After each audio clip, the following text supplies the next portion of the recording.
Welcome to segment 2 of Citizens Forum, being filmed on June 11th in the beautiful Memorial Arena in downtown Victoria. I'd like to thank the Shaw staff and our great volunteer crew who make it all happen. Our guest in this segment is Chris Cook. Chris, you've been on the show several times before, and the last time you were on, we talked a lot about what happened in Bangladesh, and I know you want to start from there again. Well, yeah, Jack, thanks for having me back. It's always nice to talk to you. Yeah, the Rana Plaza collapse, that was the last time we touched base, and they were still, digging bodies out of the rubble at that point. And if my memory serves, there were something like 700 people killed the last time we spoke, at least recovered. That number eventually went up to 1,130 odd. I don't think they'll ever be absolutely certain, but that's sort of where they've landed on this. And good news, Jack. Now that a month later, some charges have been laid against half a dozen building inspectors in Bangladesh who apparently phoned in their inspections. They signed off on these 5 factories that were in the Rana Plaza, garment factories making clothes for the West. And so those guys are getting nailed to the wall.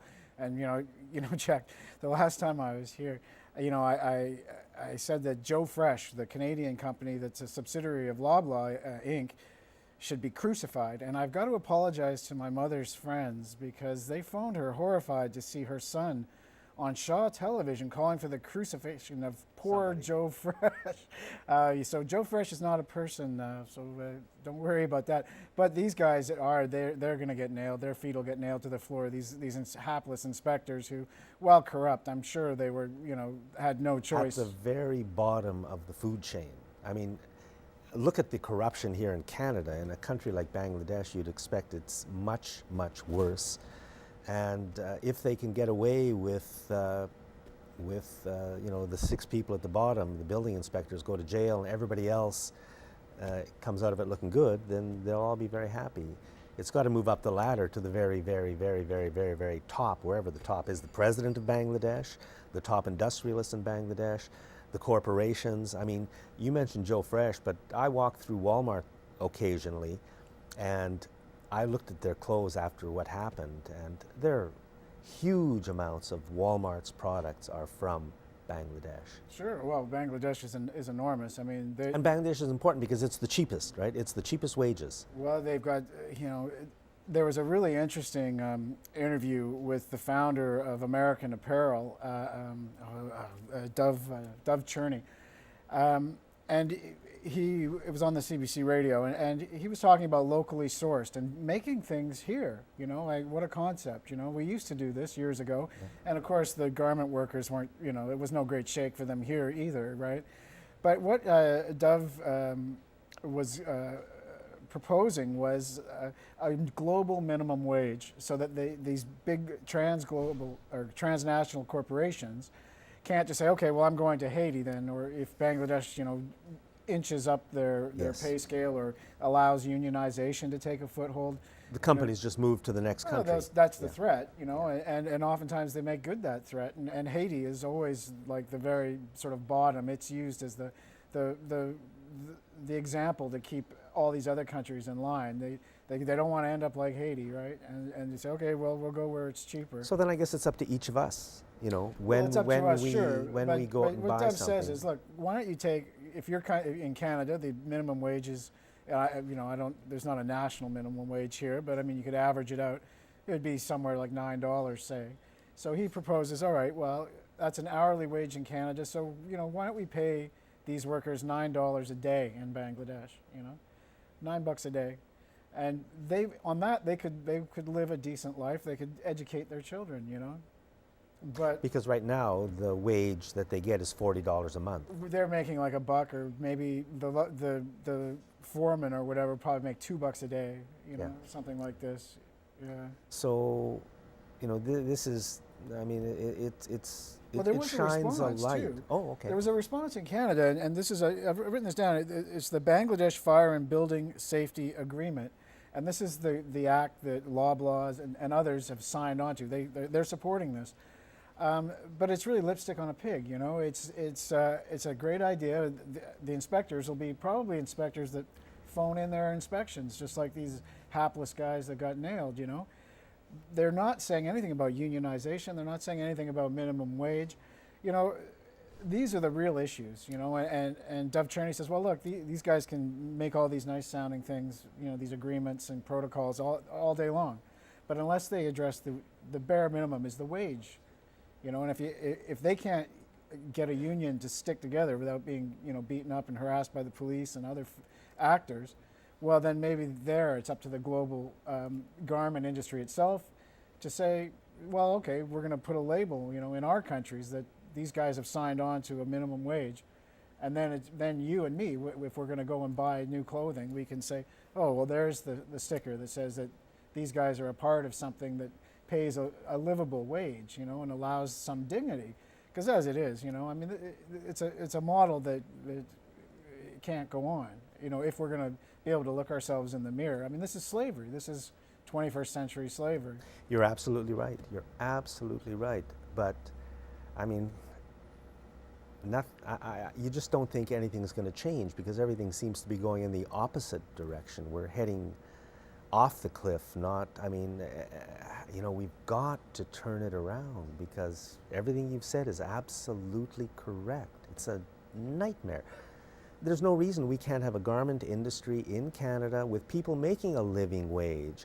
And even if the wage is low, if the society is good, your kids are going to a good school, you got good health care, there's you know, the schools are open at night, you can go and play badminton with the family, you don't have to be making a lot of money to live a good life. There's a safety net and good health care and good education, you know, cheap food, what else do you need?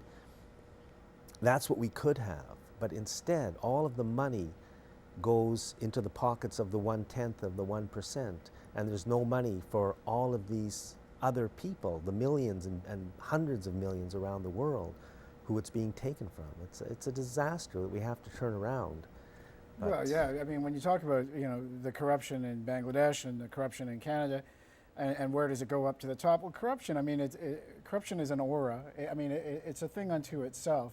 And it's an attitude that says, well, you know, hang the public good.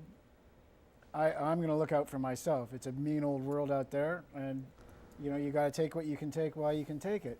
But as long as that attitude is pervasive, whether it's in Canada or Bangladesh or anywhere, you know, you're going to see the underpinnings of society erode and Yes. start to fall away. And now this is what we're seeing here.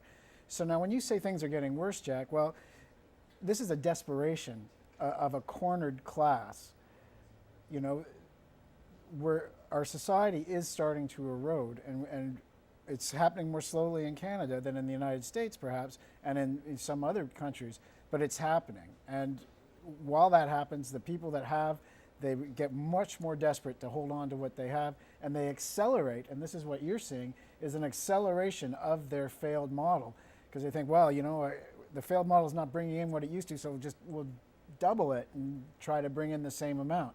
And this is that spiral to the bottom. yeah, so turning it around, I mean, it's up to us, the citizens. It's like the bottom of the ninth, and we're down by about 10 runs. Can we come back? I don't know. But, you know, I really think the solutions, what I talk about most on the show anyways, I think it's focusing on democracy so that the citizens have a voice in what's going on.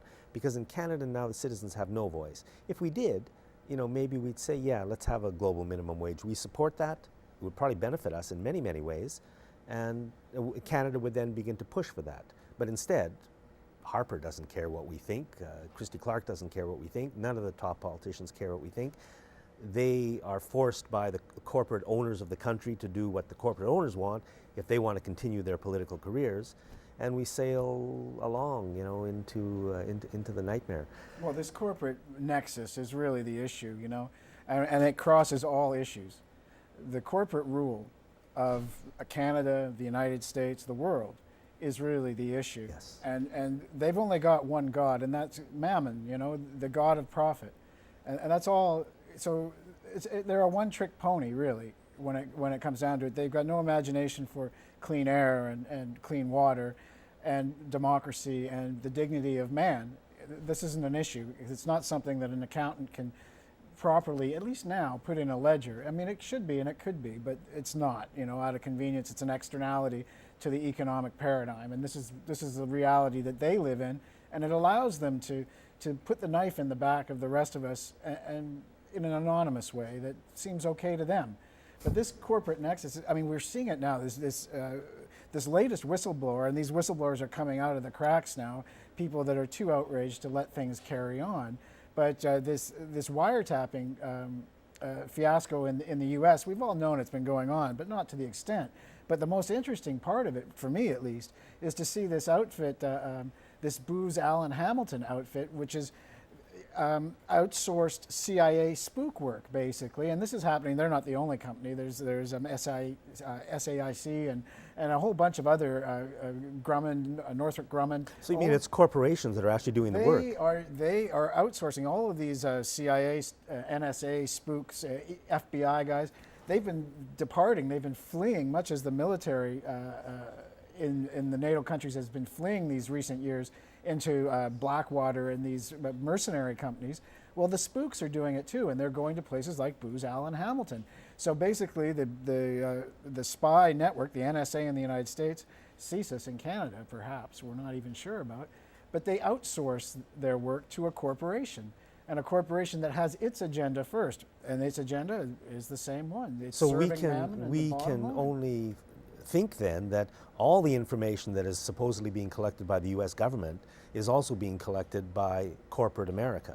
They are the intermediary, and they share with each other. Yeah. So in Canada, we've signed agreements through. I've got it, but I'll come back to that. But we've signed agreements with American intelligence to share. So, for example, in the United States, they say, well, you can't spy on Americans in America.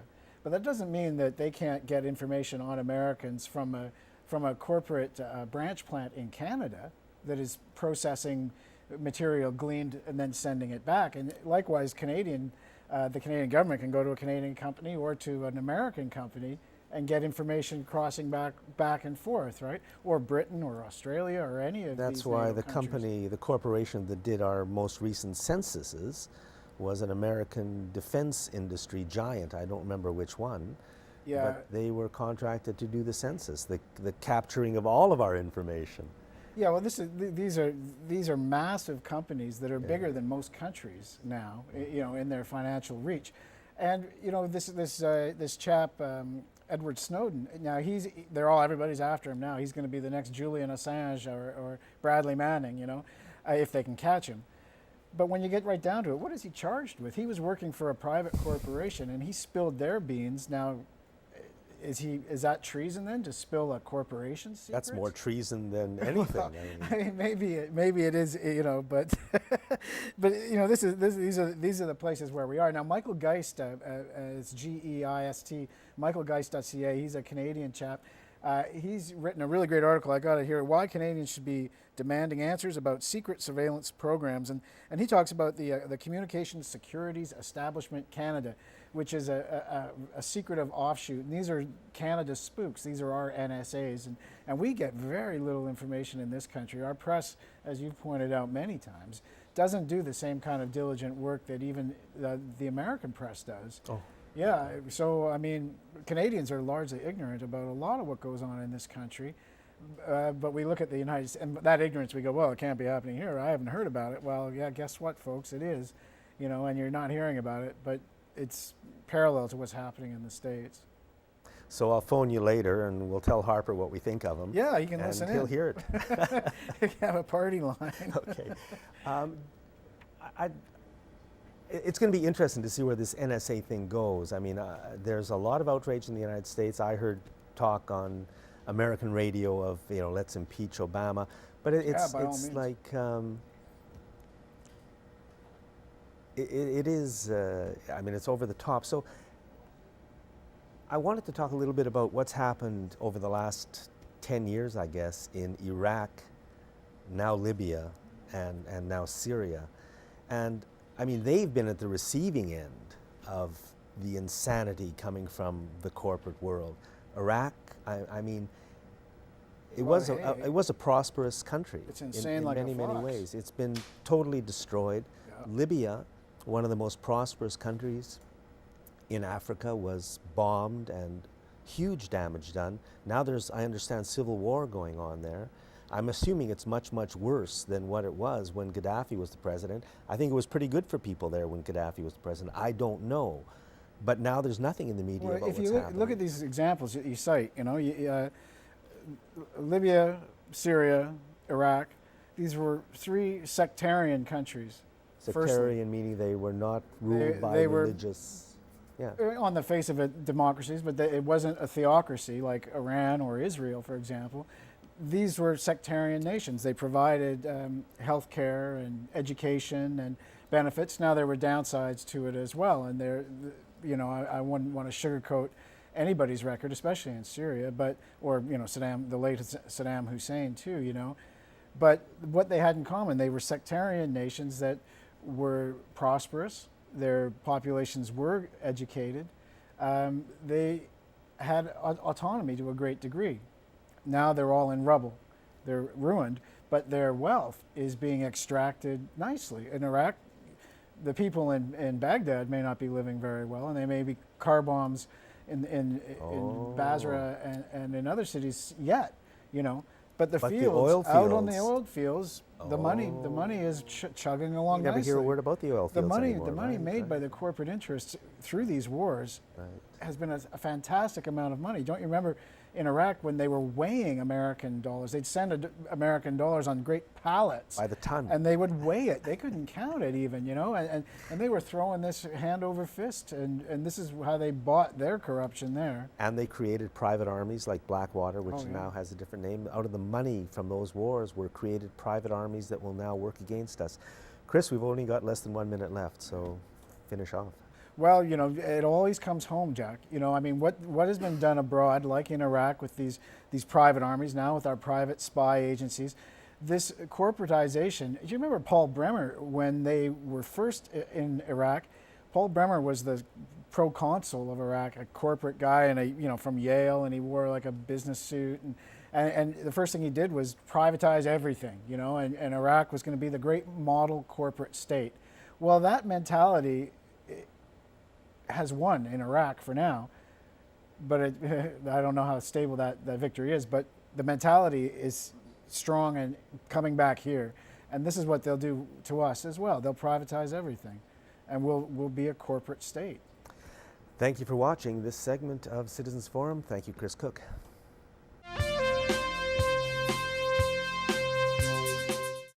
Welcome to segment 3 of Citizens Forum, June 11th.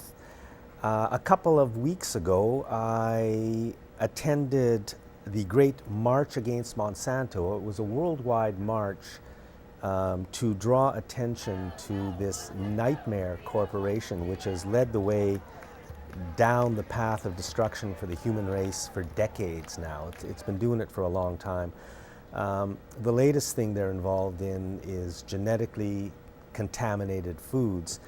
And Laura Willoughby was the main organizer of the march, and she's here today.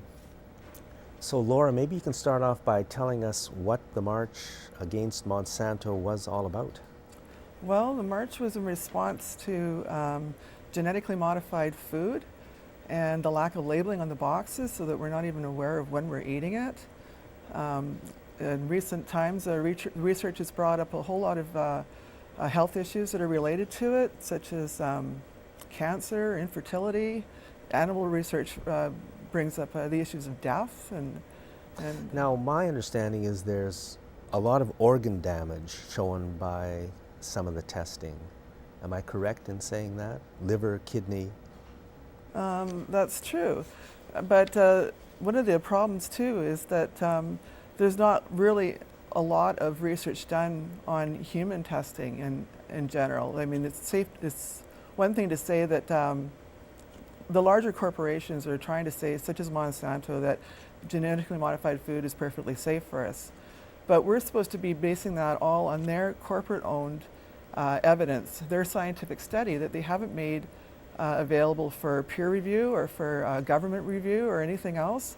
We're supposed to just accept what they say is safe for us to eat without evidence. So it's true then, I guess, that Monsanto itself and the other corporations in this industry do the testing that shows that it's safe. They give this testing to the government, our government, the government of Canada, which is supposed to be protecting us. And the government says, we trust you, Monsanto, and therefore this stuff is safe. We believe you. Is that? Well, there you go. Health Canada itself doesn't do its own testing. No, it doesn't. And it doesn't monitor the food that it approves for our eating. It doesn't do follow-up on the possible health effects. And in the past, it's been responsible for approving all sorts of food that have been later been rejected because of health and environmental risks. One of them is the BT potato. They originally approved 5 different strains of that, all produced by Monsanto. And you can't find that for sale anywhere in the world today, including Canada. Because? Because it's been proven to be such a risk to the environment and the health of everybody. Canada presently grows its own corn, genetically modified variations of corn, soya, canola, and sugar beets that we use to make white sugar. And they also import variations of squash, genetically modified cottonseed oil that we use for margarine and mayonnaise and that. And and a lot of this stuff hasn't been proven to be safe for us.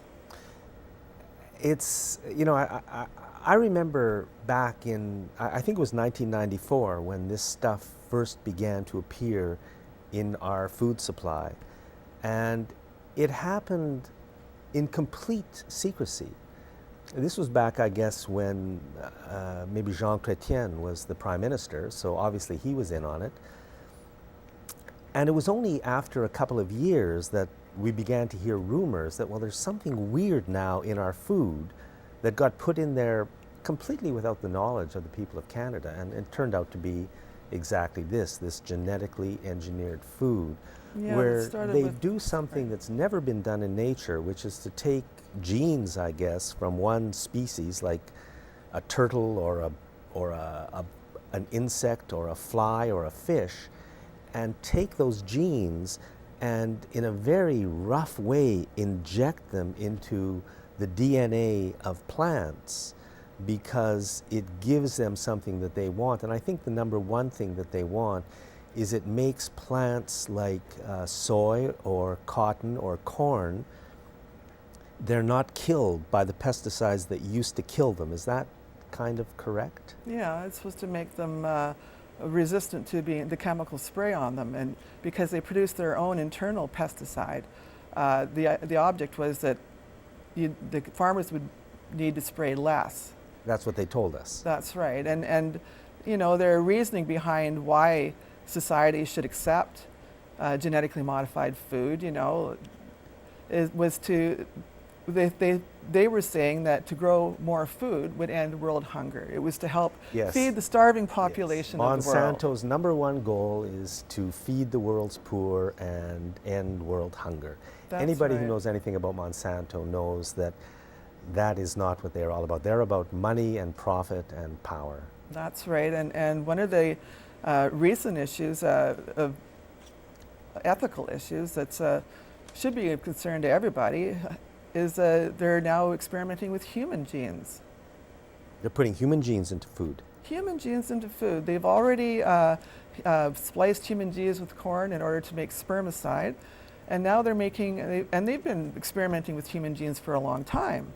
But some of this stuff is just coming to light now, is that there's a company, I think, called Ventria that's started out with a contained control experiment inside of splicing human genes with rice with the point of making a pharmaceutical. And now they've planted it in the great wide open. 3,200 acres of it in Kansas is now growing rice with human traits. And that just, and of course their philosophy why the general public should accept human genes now being used with our food or for pharmaceutical reasons or whatever, is that it's supposed to help with the chronic diarrhea of third world children. Yes. Oh, yes. yeah. I'm sure they're most concerned about the health of third world children.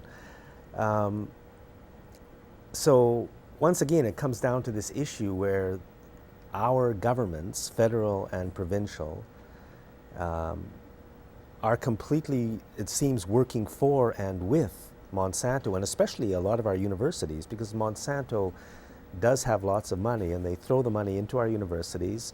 They somehow control our politicians, and the corporate world owns the media. So this thing about human genes, I think maybe this is the first time I've ever heard of it. Well, it's serious business too, because once any kind of genetically modified food or organisms get out into the environment, there's no controlling it. There's no calling it back and saying, well, we made a mistake and we better not do that anymore, because it's self-replicating pollution. It just keeps on reproducing itself. It's carried through the wind. It's cross-pollinated to other plants, and there's nothing stopping it from contaminating neighborhood organic farmers, you know, and I'm sure that's the plan. Spreading anywhere. Yeah. Recently, they found genetically modified wheat growing in Oregon. Now that was, Monsanto had originally put forward genetically modified wheat to the world, and it was rejected outright. It was rejected by the farmers and people. It just wasn't safe. And that was back in 2004, 2005. And then in 2009, they slowly tried to pave the way for the acceptance of this genetically modified wheat again. And now we've found illegal genetically modified wheat growing in Oregon, and that's a great concern for Canada too, because in 2005, Canada was also used as a test field for genetically modified wheat, and nobody knows where this wheat has come from. And there's 4 possibilities that have been put forward. One, it just happened to have flown through the air from 10 years ago, so a test plot from Monsanto from 10 years ago, and is only growing in this one field in Oregon. Or 2, it has been sprouting up undetected all over the place, and we just don't know it yet. 3, it was displaced human error. It was sent out with by mistake with other non-GMO seeds. Is that by mistake in quotation marks? Or 4th, I'm going to go there too, that it was done intentionally. That this is just another, and it wouldn't be the first time that Monsanto has been accused of intentionally contaminating organic farmers and the land, you know, government land, whatever. Yeah, so, I mean, it's a massive disaster once again on an almost unimaginable scale. There's no question. I've seen a little bit of the science. Some independent science has been done using animals and feeding them genetically engineered crap, and the results are devastating. There is damage to the animals. There's no question about it. But the government doesn't care. It will not protect us. I'm talking about the government of Canada for the last 20 years. And the media will not tell us because they're all been bought out by the larger corporations, and it couldn't have been thrown in our face any more than when Obama signed the Monsanto Protection Act. I mean, I would go so far as to say that he did us all a favor, because he brought something out that was in the backs of everybody's minds about how the government is controlled by money and corporate power, and he brought it into the forefront of everybody's thinking. He brought it into mainstream media and in the minds of the voting public. And there's no denying it anymore. When he signed that clause, but what was it? Because I heard something, but I don't know what was in the act. It was signed just a few months ago. It was a clause that was totally, it was hidden inside an act. It was totally unrelated to the act that he was to be signing at the time, that that basically raises Monsanto above the law. It specifically says that even though if their genetically modified food could be found to be harmful, that there's no recourse through the courts. There's no way of stopping them from selling it or going after them for. You know, that got virtually zero cover. I remember hearing about it a little bit, but I mean, considering what they did, you know, they say the U.S. government is in gridlock. It's not in gridlock. It is passing laws that are monumental in scope and which we never hear about. Basically, so what you're saying is, if in the future genetically engineered foods are shown to be dangerous, which we already know they are, the courts cannot operate against them, something like that? In the U.S., that's the way it is for sure. I think it's a very bold move by Monsanto, but I think it was rather stupid too, because the people are rising up against this now. There's no denying what's going on. I mean, there's no way that all the people that are paid in order to dissect this legislation word for word before it gets put underneath the pen of the President of the United States somehow missed this. This No, is a they very knew. bold, in-your-face move. Yeah. But nobody knows about it. I mean, really, you know, I'm sure 90% of the people in this city, province, and country don't know about it. If they did, it's forgotten, like myself. You know, I remember now, but it's come and gone. Yeah. And it's now the law in the United States. And we don't hear about other research either, like the very little research that's been done with genetically modified food in human beings. And the one of the few, if not the only published research, according to the Institute for Responsible Technology anyways, was done in human beings. It's shown that one of the most scariest problems at all, and that's that foreign DNA can survive in the human stomach. So long after we've stopped eating genetically modified foods, we could have these pesticide-producing factories remain inside us. because that's what the plants do. That's what they've been. Some of them have been genetically modified to do. That's to right. produce their own pesticides.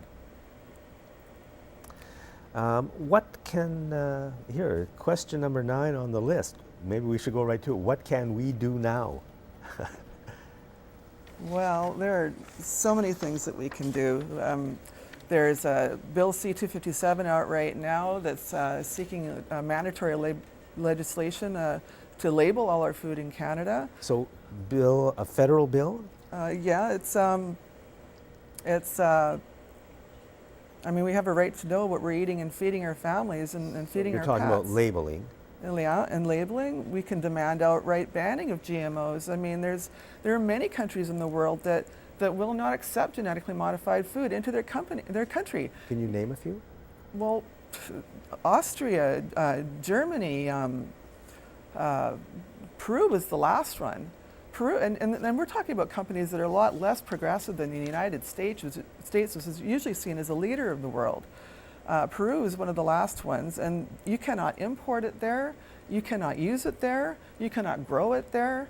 And in Sweden, Switzerland, there are numerous countries. You know, there were 3 boatloads of genetically modified wheat that showed up at China's ports just a couple of weeks ago, and their response was not just to turn it away; they destroyed it. You mean China will not allow? China will not allow it. I'm shocked. And Hungary, just weeks ago as well, discovered 1,000 acres of genetically modified corn growing there, and they burnt it down. So, positive and progressive things are happening on this vitally important story around the world, and we Canadians are kept in the dark by our totally corrupted media and our useless, corrupt politicians. And when I say corrupt, what I mean is they're not working for us. They do not work for us, and it's a disaster that is endangering not only our health, but the planet, our society, the economy, all in so many different ways that we talk about on this show. We've got to get it back. Yeah. So maybe we can talk a bit about labels. When you say labels, what there would be is something on every processed food saying that contains genetically modified whatever. That's right.